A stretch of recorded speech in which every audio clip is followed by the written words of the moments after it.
I'll be here until 6 p.m. anyway. He's becoming a friend of the MDBC, so. Yeah. That's it. It's a big dispute, so you're a little bit more.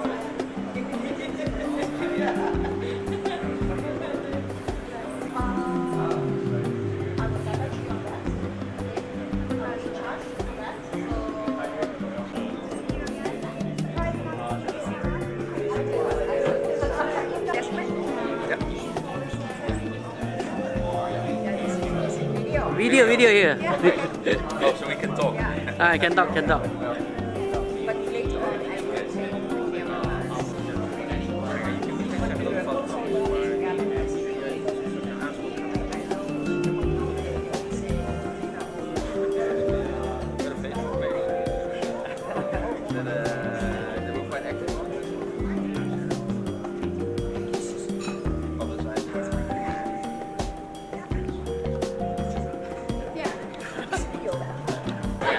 It'll be hard for you. No, but we remind everybody. Let's actually do that. The last one that we have, I think,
Yeah.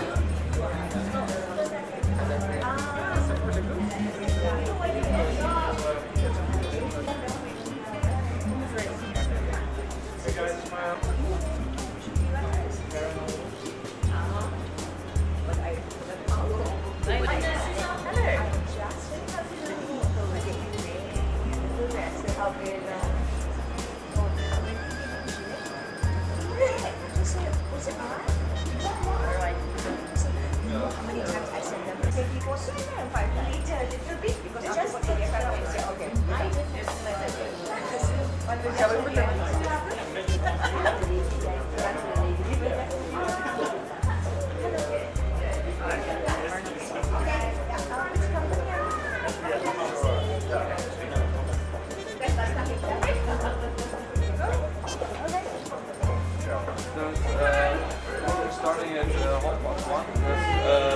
Already. Good. All right. Hey.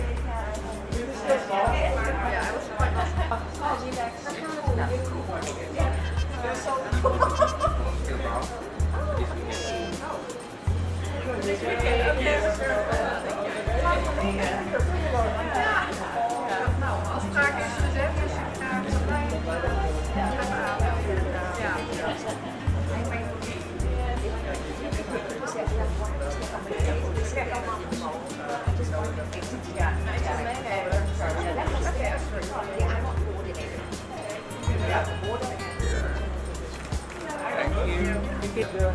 Hi. Hello. Ano ba yun yan?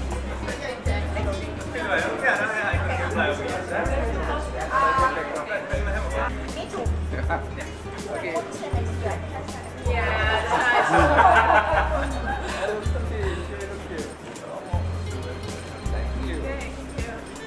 Change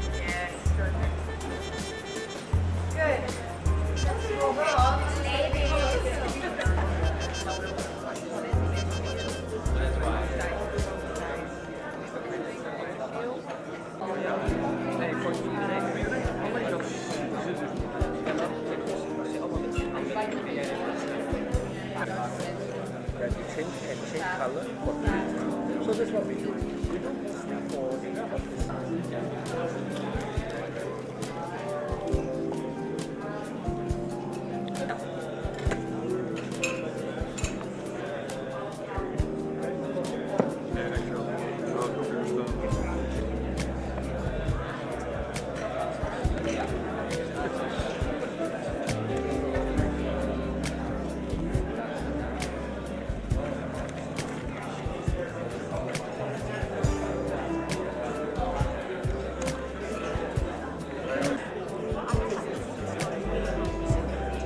two of us are quite equal, and the embassy was more privileged.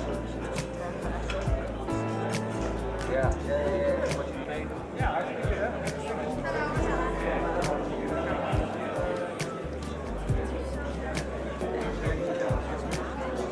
One more. More lower.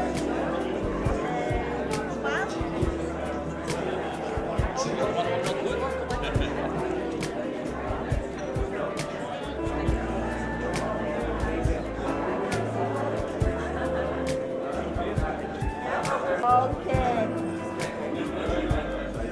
1, 2. Thank you. He wants 1, 2.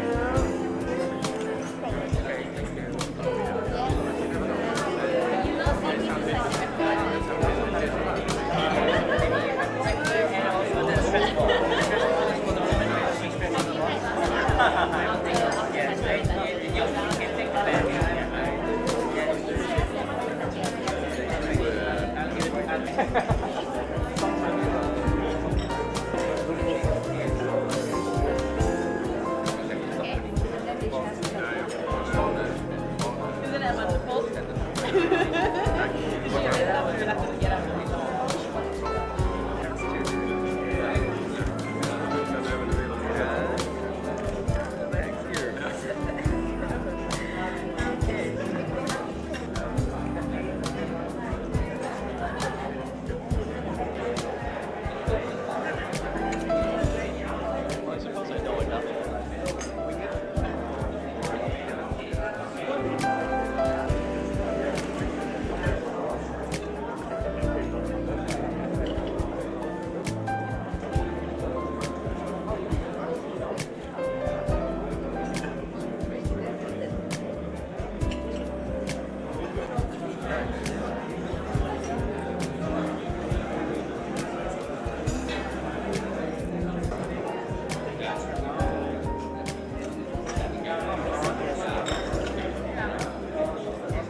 Oh, I think she's. I don't think she's.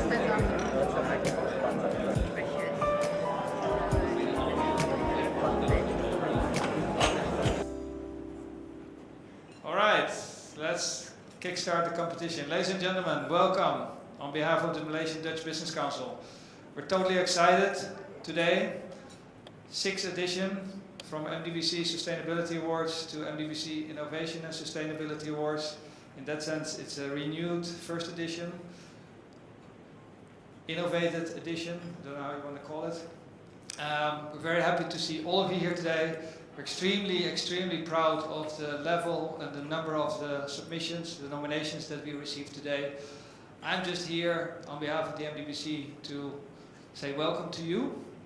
Today's program is in the hands of Thomas and Sanne.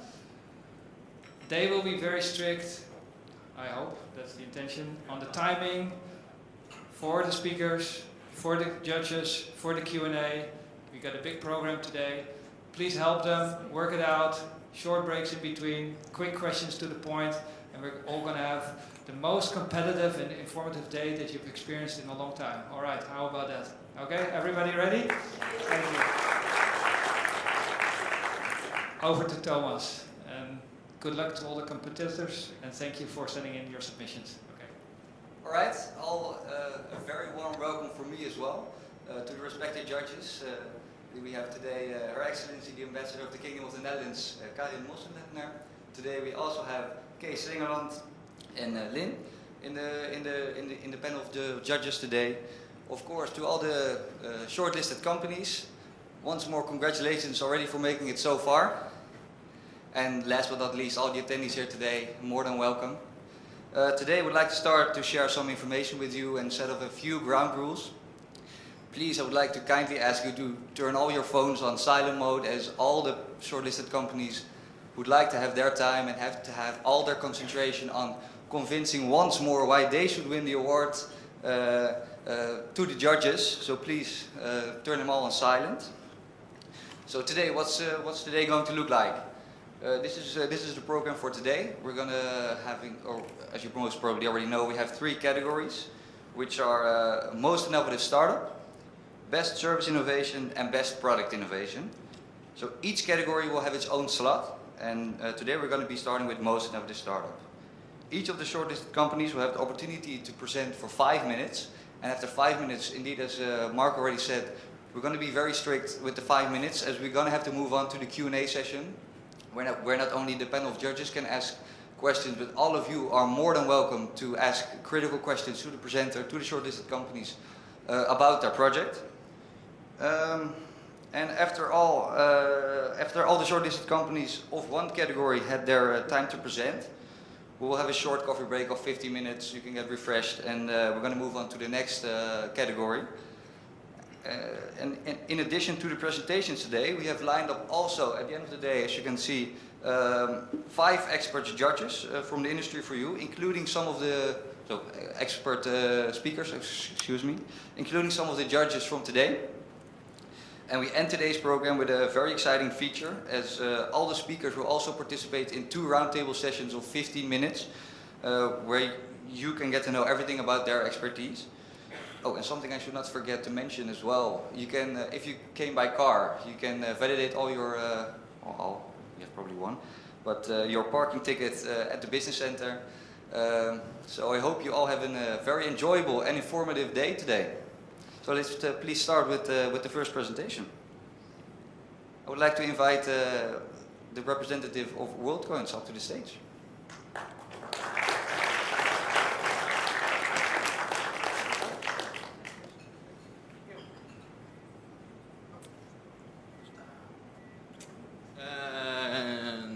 Very good afternoon, everybody.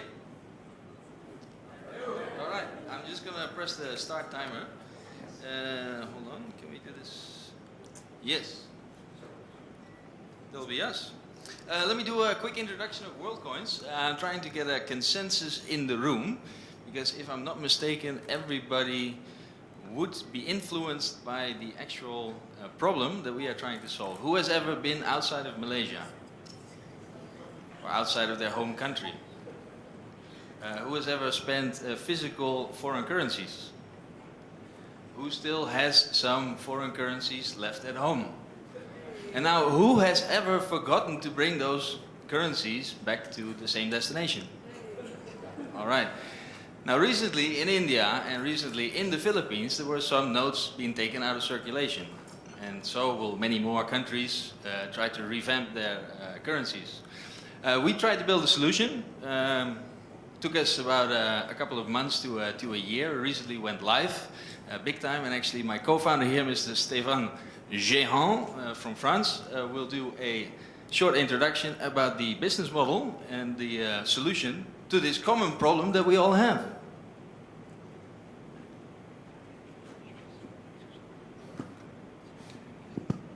Yes, thank you. Try to be short. Time is counted. Okay, so basically we are providing solutions to the problem that Martin just explained and that has been experienced by each of you already. So we're providing solutions to travelers, also to some business partners, and also to some of the merchants, basically through the services that we are providing through our application.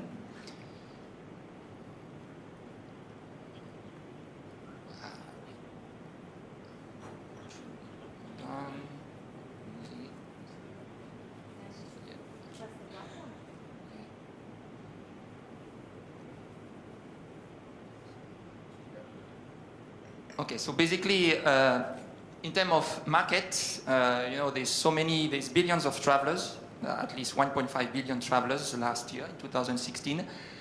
And basically, travelers means, as you mentioned, keeping some leftover change at homes, and a few studies been made showing that there is basically billions of pounds and a lot of money is basically kept in houses, in jars or in drawers. So basically, market size, as you say, is huge, based on some estimations of is everyone leaving a couple of USD. Basically, there is a 24 billion total market value. And out of this 24 billion, we estimate that there is almost 17 million of basically international travelers holding foreign currencies per year. And what we are, of course, targeting a small chunk of this market that we targeting of 15%. So this amount still quite big of $2.5 billion. Okay, so the products that we're having is basically having this welcome application for travelers, that they can basically use this app after they have done the transaction to redeem some vouchers from different merchants that we're having. And also we have our application that allows the collection of the leftover change from the travelers. Our products are free for download on either for iOS system or Google Play. So you can basically just scroll and basically download the app. Okay, what is our business model? Okay, it's easy. We are, of course, taking a small fees for the transactions. So on each deposit transaction, we are taking 10% fees. And also, we're also getting some money from the merchant through the voucher that will be promoted in our app. So basically, 13% of this share of market amounts to $325 million of revenue that we hopefully trying to get. Okay, so we are trying to get partnerships mainly with airports, airlines, whatever companies basically dealing with travel, and companies which are in contact with travelers. We have launched some campaigns through social medias to online and offline campaigns. We just released a press release yesterday. We are having a partnership with AirAsia. Basically, we are using our app in flights, on selected flights. Yeah. So, okay. So I have to stop. So basically, just to quickly finish, I am maybe 30 seconds because of the issues that I had. So basically, our model is very scalable. Our competitor, basically, I think you know some like travel box, they have fixed machine at fixed point. So our concept is very scalable because using mobile app, and we can basically have a very big reach and very low cost. Basically, there is no investment for most of the collectors and partners that are going to work with us. Thank you, and sorry for the few seconds that we are taking. Thanks. Thank you, Stefan and Martijn. Thank you very much. Questions? I suggest we give the first questions to the judges. Thank you. I hope the microphone is working. Yes, it is. I have to put it a little bit closer, I guess. Thank you so much for the presentation. And Martijn, I know it's difficult, but let's keep the moderation for the question and answers to us. No, thank you so much. It was a very clear presentation of your innovative products.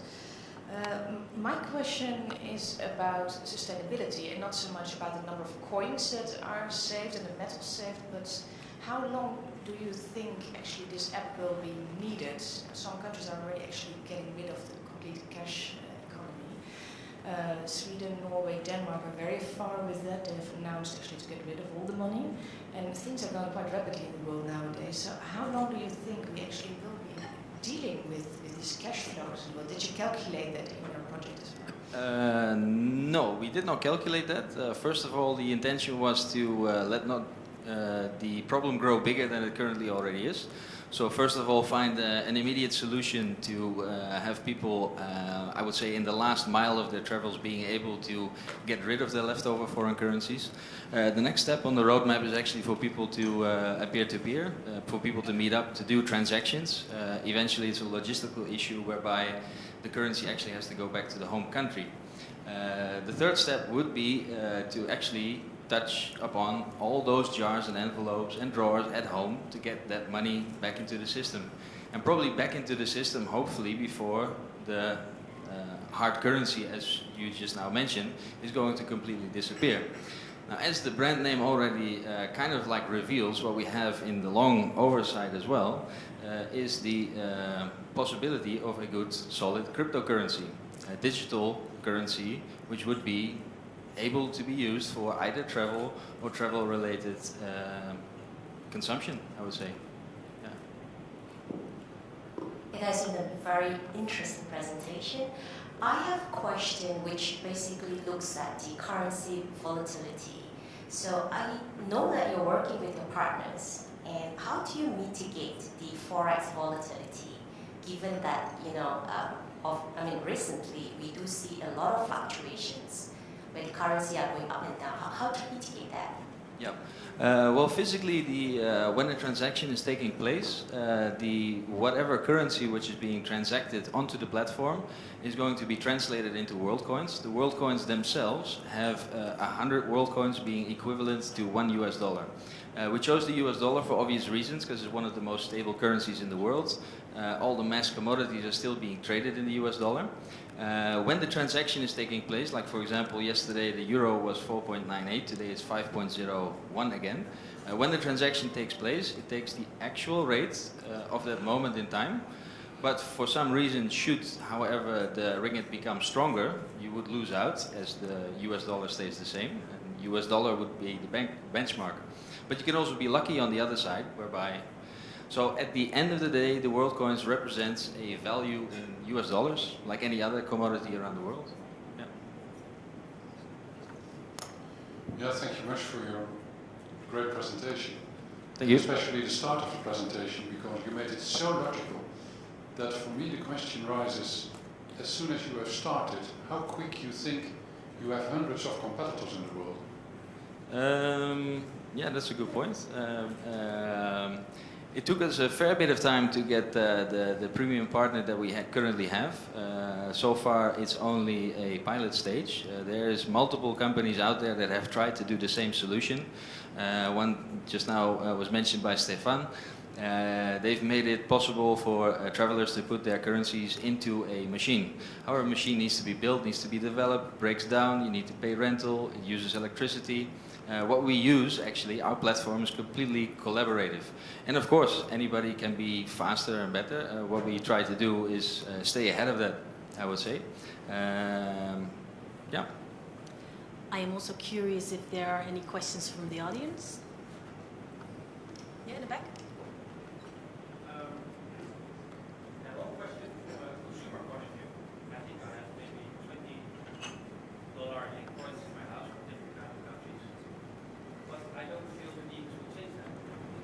Okay.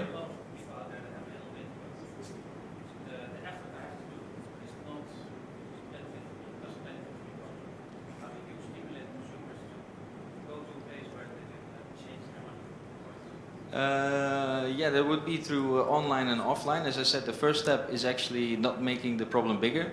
Just now you mentioned you have still $20 US in different currencies at home. That for us would be the second or the third step, is together with partnering up with logistical services such as Uber or GrabCar, which are operating worldwide. which also provide service for a fee. So there's multiple ways of going around this. Partnering up, of course, there needs to be a consensus. But let's say, for example, if you would have an emotional attachment to those different currencies, because some people have. I've been in multiple bars around the world. No, I'm not a heavy drinker. Where they put the different currencies. I've even been in a taxi in Thailand as well, where the taxi driver had all the different currencies of the world posted on his ceiling inside the... Of course, if people want to hang on to it, then... But for those, like myself, for example, I still had about 1,500 Filipino pesos in the 100 pesos notes that recently went out of circulation. And I tried my best, but I wasn't able to change them anywhere. So right now for me, those notes are actually being the frame of the first press release that we've had with our partnership with AirAsia. So for me, those pesos also represent some sort of emotional value, I'd say. Yeah. Any other questions? All right, that's the last question then. The guy next to Jack. Yeah, I was actually curious from the point of view for a merchant or a partner, what's the incentive there? The fee, as just now was explained, is being shared. Eventually, the business model that we would like to go to is for the consumer to have it absolutely free and to do transactions and have the income based on the new, I would say, revenue channels or distribution channel for online vouchers. So let's say, for example, bulk purchases with big e-commerce companies or let's say telco companies. You'd be able to, in significant amounts, get a discount. So there's a margin on those business models. So yeah, basically currently what the traveler would lose out is the 15 or 10 to 15%, which is being divided between, in this case, all the players that are working in the logistical system to collect those currencies and bring it back to the destination. Does that answer your question? Actually, not fully, because I was talking about the merchant, the partner. The budget part? The partner. Oh, merchant part. Oh, sorry, merchant part. Sorry. Okay, yeah. Yeah. So you are looking for partners. Yes. Yes. That can collect the coins. Also, yeah. There's I would say 3 different roles. You have collectors. You have users, and you have merchants. The merchants eventually will be the providers of the value of what people put into the system. So this could be Lazada, Amazon, Skype Credit. So for that merchant list, yes, we're looking for significant growth to provide the opportunities globally. Luckily right now with Amazon we struck a nice deal which covers an enormous battery of countries. Same goes for Lazada we're working on, GrabCar we're working on. GrabCar Malaysia is already available. Delivery companies such as Honestbee, Net Teller, you can even have it cashed out onto your own PayPal account as well. Yeah. All right. Maybe just the idea is at the end of the day is to have some selected merchants in our app which are for each different traveler nationality. Okay, Malaysian might have different needs. Looking for some local merchants. So of course we are developing the app, something that takes time. We need to have more, to bring more exposure to our startup and to our business model. So all this takes time. Like only to secure this AirAsia took us more than 1 year. So it's all patient and keep on informing people and promoting the concept. All right, Martijn and Stefan, thank you both very much for your presentation. Thank you. Thank you. All right, so we can continue to the next startup. The next startup is from Grom. I think I can ask Koen Munneke on the stage. Welcome.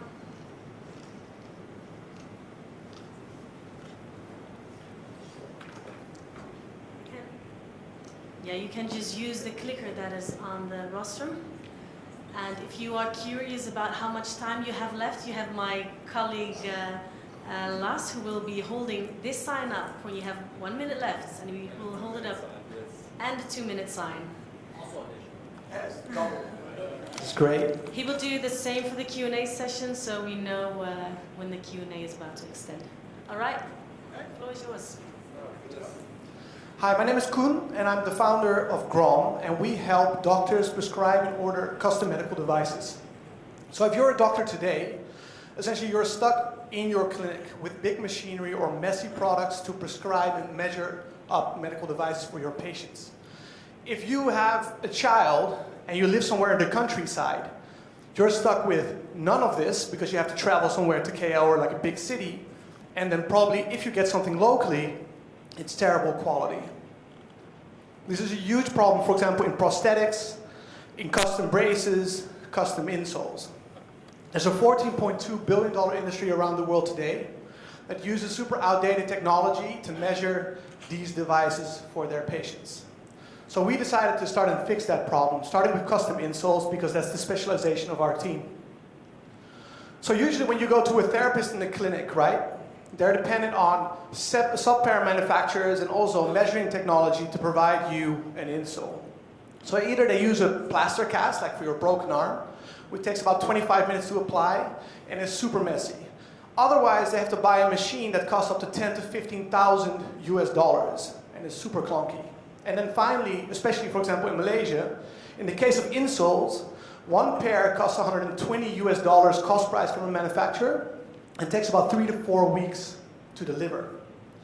So what we do is we build a service essentially that makes the ordering of insoles a frictionless process.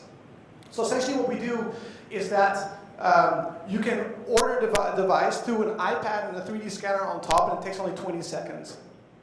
The medical device, the scanner costs only $380 US instead of $10,000. And finally, we deliver our product anywhere to anyone in 3 to 4 days for $85 US. So what does that mean? 96% lower startup cost for a doctor, 50 times faster prescription, 46% lower insole costs, and finally 75 times faster delivery. And you can do this in the home of a person as long as there's 4G network or in a big hospital. It doesn't matter. So we already have our first paying customers in Hong Kong. We're starting off with private clinics and working our way down to the countryside after that, and they love our product. And we actually just started onboarding our first customers in Malaysia as well, and working on the Philippines and Singapore. So the plan for a company is very simple. First, we own the prescription process. The second thing we're doing right now is owning all the payments. So whether that be subscriptions or actually paying for the medical devices, everything goes through us. And then finally, we diversify to prosthetics and custom braces like scoliosis braces, for example. And at the same time, that also allows us to hit those lower socioeconomic groups. So our business model right now is like this for private clinics. We target doctors, private hospitals, and private clinics, and they pay us $203 US a month, and we have over 80% margin, so we can go down. And compared to our competition, we have strong advantages. Currently, manufacturers only focus on making medical devices. They don't build software. So they don't have a team to maintain this or build this. And for 5% of the cost, because yes, they pay $50,000 US to build the software that we have, they can just get on our platform. App producers on the other side, they only do one piece of the puzzle. They scan stuff with 3D scanners, but they don't have an end-to-end solution. And finally, they don't own payments, and they're in the US. So we're an end-to-end solution.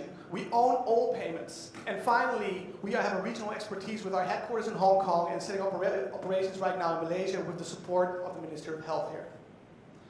So this is our team.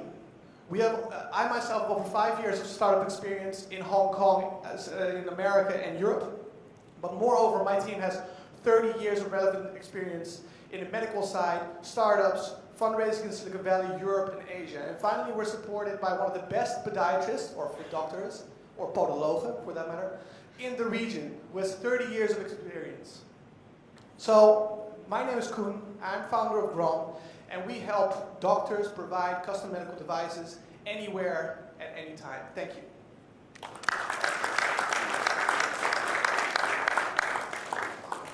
All right, questions?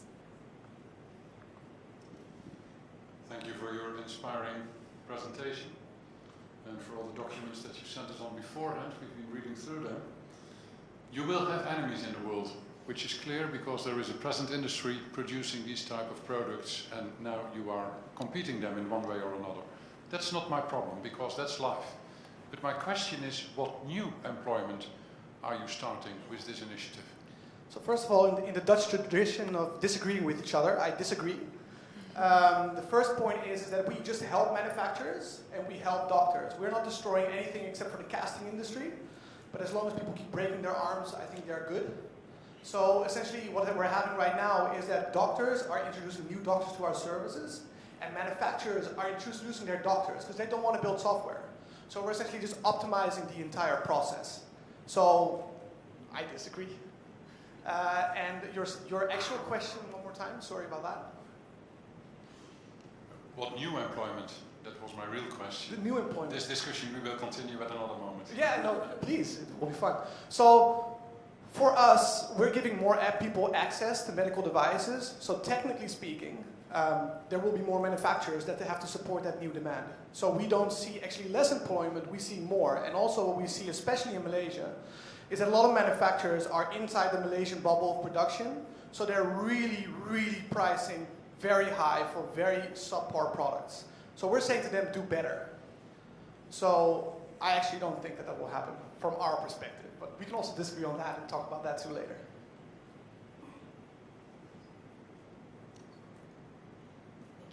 Maybe just for clarification, also from a consumer point of view, what does it bring to the consumers? I mean, they still have to go to see a doctor.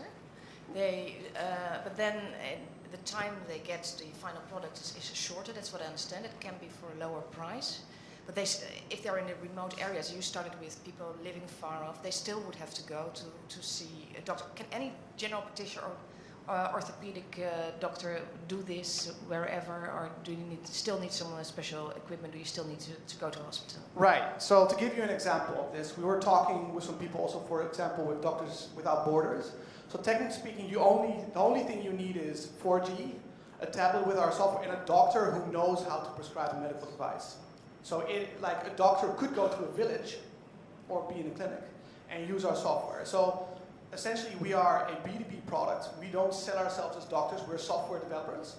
And we just make sure that they can provide these medical devices really well. And on top of that as well, because we have a marketplace with manufacturers within our service, a doctor can see wherever they are and say, okay, this is faster, this is more affordable, but this feature is different. That's your question? Okay, I have a question where also an extension from Her Excellency's question. Now that it is a software, it's open and available to the public, how do you control, because this is a medical industry, so you want to make sure that your customers gets the best medical treatment, but how do you control whoever who can order this material? Do they need to be certified first before they make the order? Or any public can just make an order and get it? Well, how I would answer that question is that we deal with doctors. We give them the tools to provide really good medical devices. And wherever you go, there are good and there are bad doctors. We don't adjust prescriptions. We don't tell them what to do. We say, this is our product. And also when I do direct sales, I go up to, for example, a physiotherapist who can prescribe an insole. And I say to them, do you understand what this prescription form says? And they say, not really. Then I say, and then I genuinely say to them directly, don't do it. Send them to a proper doctor. And at the end of the day, you as a patient go to a doctor, and if they provide you with a bad insole, a bad medicine, or any product, you as a patient don't judge the people that help them prescribe, you judge the doctor. Because in our legal documents as well, it says the agreements we have with doctors, it says, we do not prescribe, you prescribe, and the manufacturers take responsibility of the quality. So we don't get involved in that, if that makes sense. It's like saying, I'm not going to sell you a stethoscope because you might not be a good doctor. We can't control that, obviously. Okay, thank you, Koen, for that answer. I'm looking at my colleague now. Do we have more time for questions? Time's up. Thank you, Lars. All right, thank you, Koen, for this presentation. I don't want to interfere, of course, but can we not ask let the public at least give for the chance to ask one question? Do we have an easy question or a short question from the audience?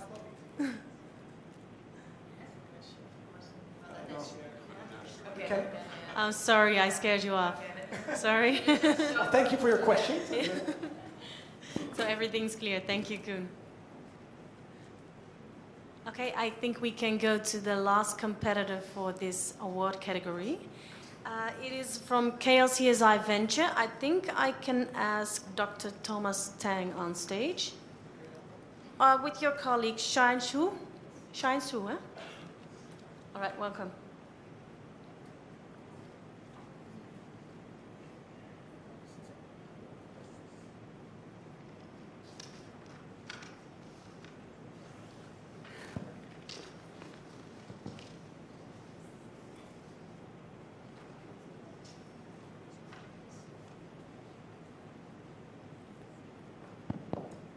Okay, good afternoon, ladies and gentlemen. Thank you. It's such a pleasure to be here, myself and Shine, who work with me at the KL Center for Sustainable Innovation.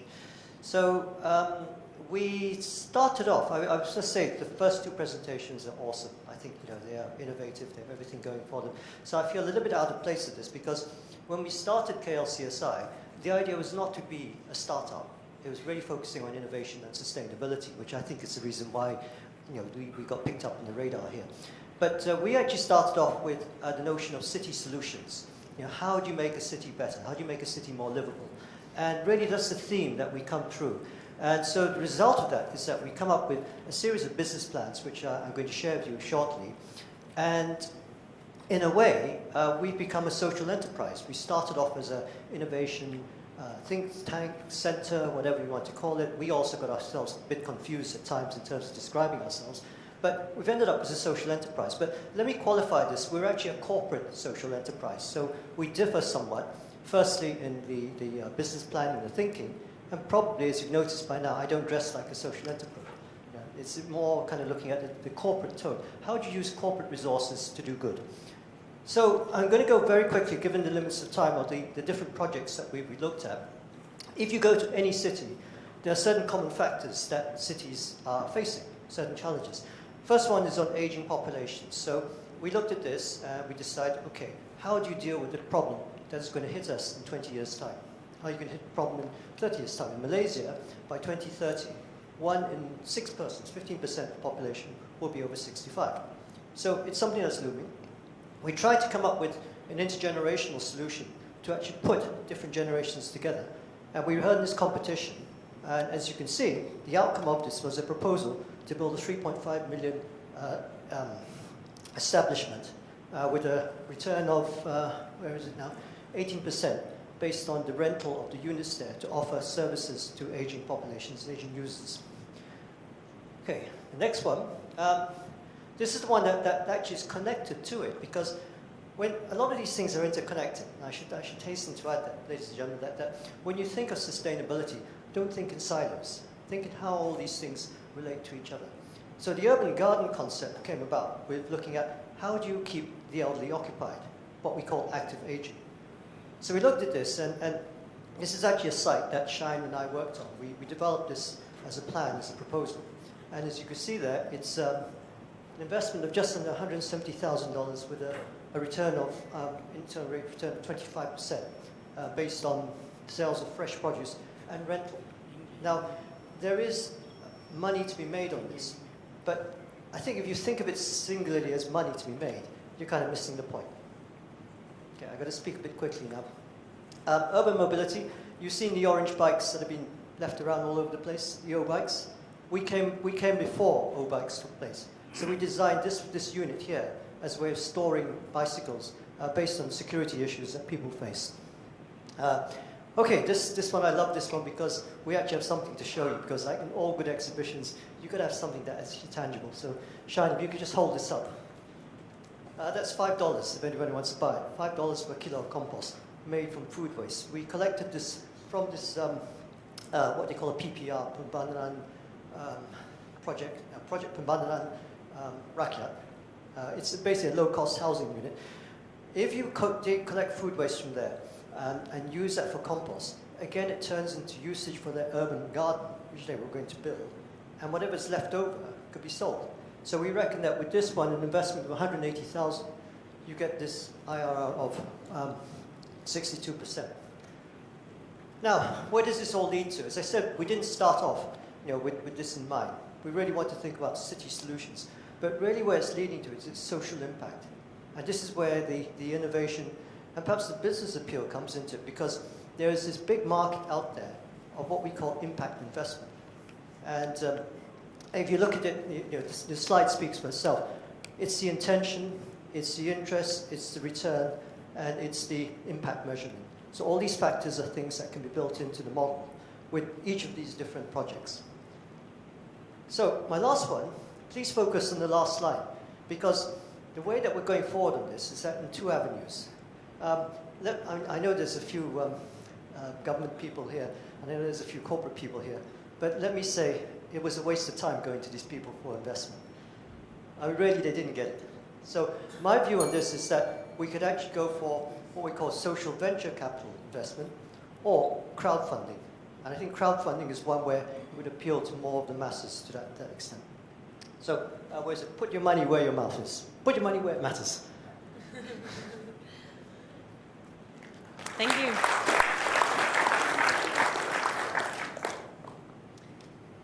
Questions? We're ready. Thank you, Dr. Tang. And I don't pity you because there are so many things that you're doing. It's difficult to choose one, I think, in a 5-minute presentation. I would like to actually hear from you what you think is the most innovative idea that you have come up with. If you can only pick one, because you've been doing many things in many areas to make the city more livable and a better place for the people. Yeah. And I think that's very good. But what is the one idea that you think is the most innovative that came from your organization? I think it was the approach, if you ask me, because we actually did a whole process. Shine can explain more of it, but the process of getting to this was not easy. We had to approach a lot of different agencies. We had to approach a lot of stakeholders. In the end, the food waste one, the product which Shine is holding, actually is one which yielded fruit, literally. The innovative part is it's the ownership, it's the living lab innovation. Because in the end, people won't believe you unless they see it, unless they feel it. So this was really the output of a lot of effort that went into it. Unless you actually prove it, in other words, proof of concept, a lot of these things will not happen. There's a lot of innovation out there, no doubt about it. But it's just that people don't believe you. You mentioned that one of the ways for you to continue in terms of getting more financing is via crowdfunding. I'm just curious, moving forward, how long do you think crowdfunding can sustain you before you are able to monetize, and how are you going to monetize this? Okay, that's an excellent question. I actually went onto the websites and looked at all the different crowdfunding sources in Malaysia. There's about 10 that came up there. I think Pitchin was one that stood out for me. A lot of these are very small amounts, about 5,000 ringgit or so. And I thought, okay, that's really good for a student. If a student wants to go there and kind of bit some money. So I think the way to do this is you've got to break down the projects and break it to chunks. And then if you look at each chunk, how much would that be worth, and what would it appeal to them? The aging one, which was 3.5 million, I'm not sure that would be able to, we get that through crowdfunding, but we could probably do a hybrid of going out to a venture capitalist and saying, you can get this much, for 25% equity, and then we put the rest out to the public and see who comes forward.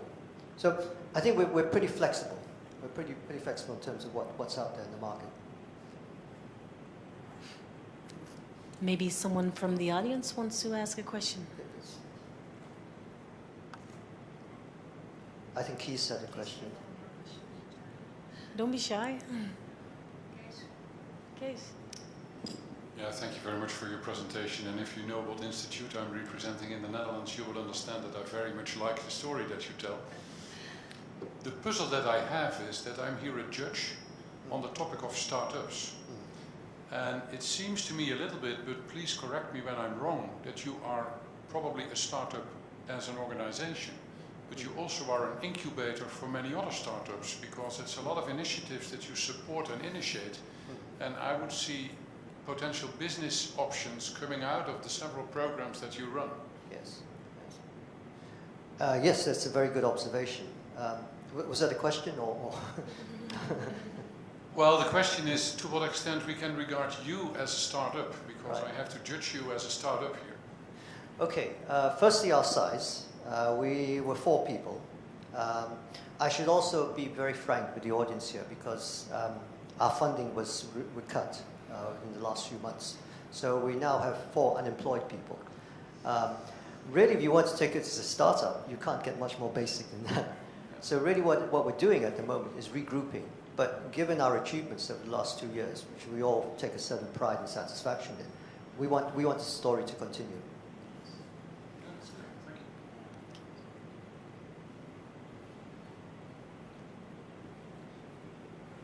Considering your return on investment, why are banks not coming in? Have you tried the banking system in Malaysia?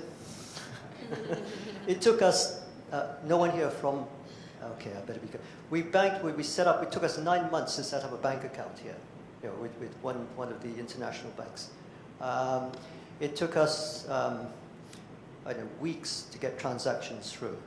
So, okay, I'm being a bit unfair to banks because that's clearly the process they have to do in their due diligence, etc. But really, I would say banks is one option, but I don't know, I'm very wary of banks.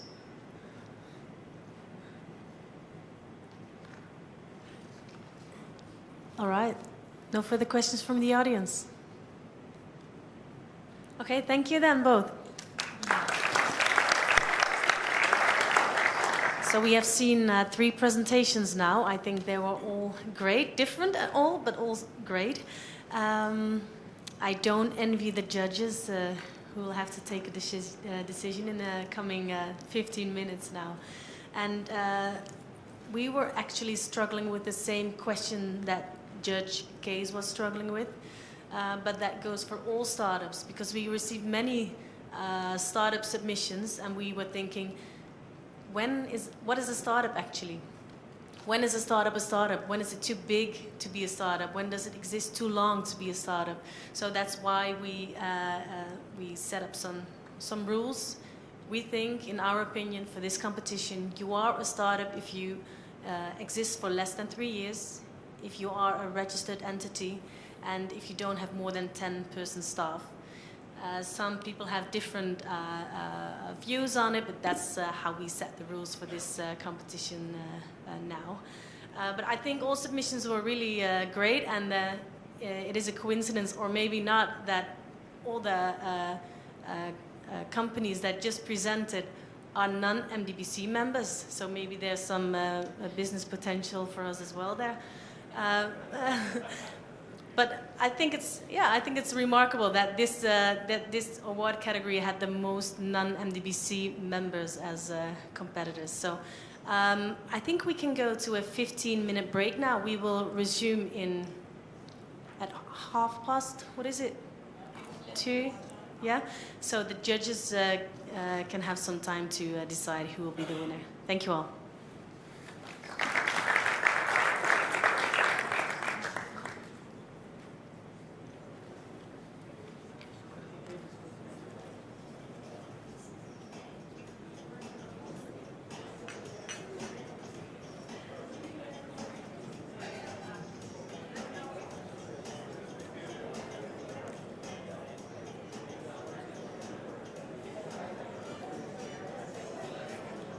All right.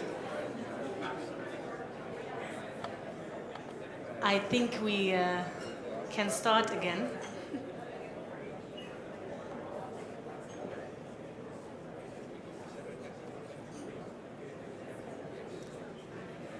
We already have a little bit of delay because the judges had a really tough time in judging the previous category.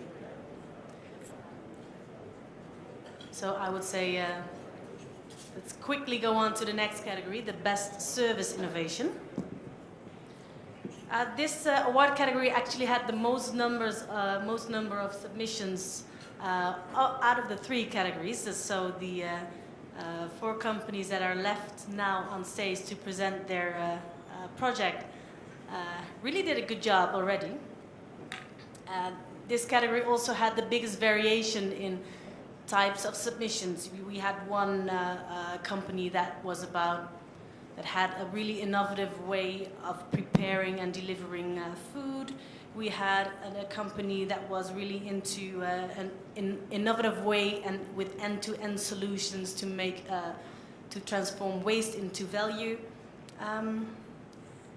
But the winner of this award category must have the best success potential of the project, will have the most focus on sustainability, of course, and will have the most innovative project, which is or new to the industry, or new for Malaysia, or new for the whole world. We can go to the first company, that's Air Liquide, and let's welcome the first presenter.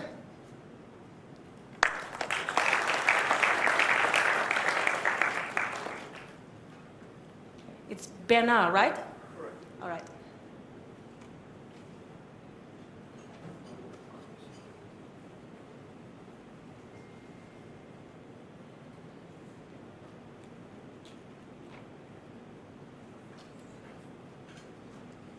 Right, good afternoon, ladies and gentlemen. Yes, I am Bernard, and I am working with Air Liquide.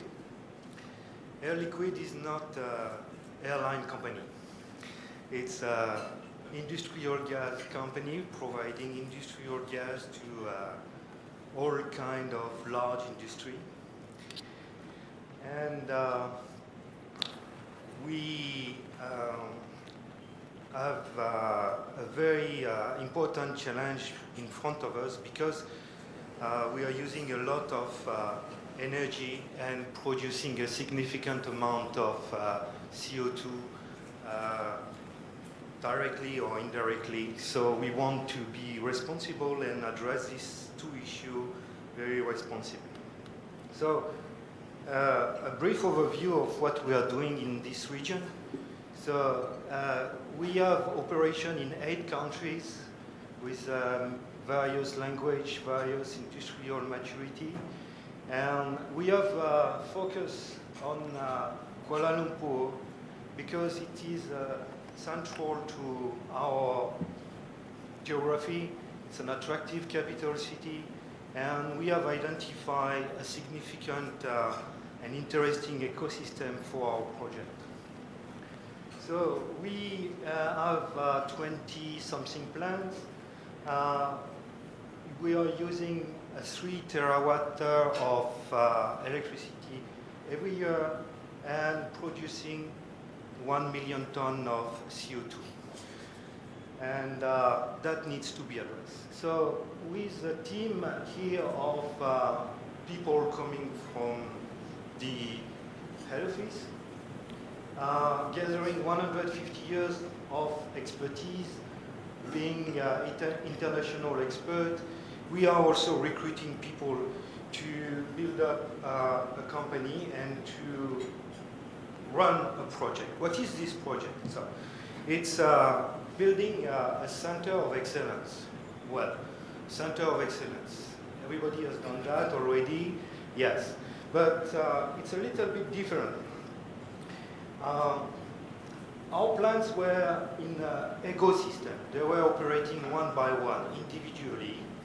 That is the past.